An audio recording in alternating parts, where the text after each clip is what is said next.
Filter এই যে দেখতে পাচ্ছ, মানে এগুলো ফিল্টার, মানে জলটাকে ক্লিয়ার করবে। এখানে যত জলের নোংরা আছে সব কিছু গিয়ে এর ভিতরে আটকাবে, এই বক্সের ভিতরে। সেটা তোমরা রেডি হলেই বুঝতে পারবে। হ্যাঁ গাইস, প্রত্যেকদিন দেখি দাদা নয়তো ভাই এসে এসে অ্যাকোরিয়ামের জল চেঞ্জ করে। এখন থেকে কিন্তু ওদের এই কষ্টটা অনেকটাই কমবে। আর এটা না অনেক কিছু এক্সারসাইজ রয়েছে যেগুলো দিয়ে এটা সেট করতে হচ্ছে।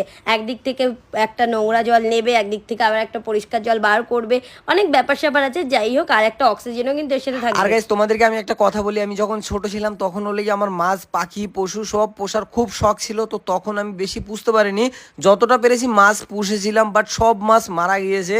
তাই ভাবলাম যে চলো সেই শখটাকে এখন পূরণ করার চেষ্টা করি। তাই এখন যতটা পারছি নিজের তরফ থেকে আমি এখানে পোষার চেষ্টা আর গাইস, করছি। তোমাদেরকে প্রথমেই বললাম না 50,000 টাকার মাছ, না দাদা আমার সাথে মজা করছিল। বাট আমি প্রথমে মাছগুলো দেখে ভেবেছি সত্যি ও এত মাছ এনেছে, হয়তো 50,000 টাকারই মাছ। তোমরাও লাস্টের দিকে দেখলে বুঝতে পারবে। আর গাইজ যখন আমি বোনকে বললাম যে 50,000 টাকার মাছ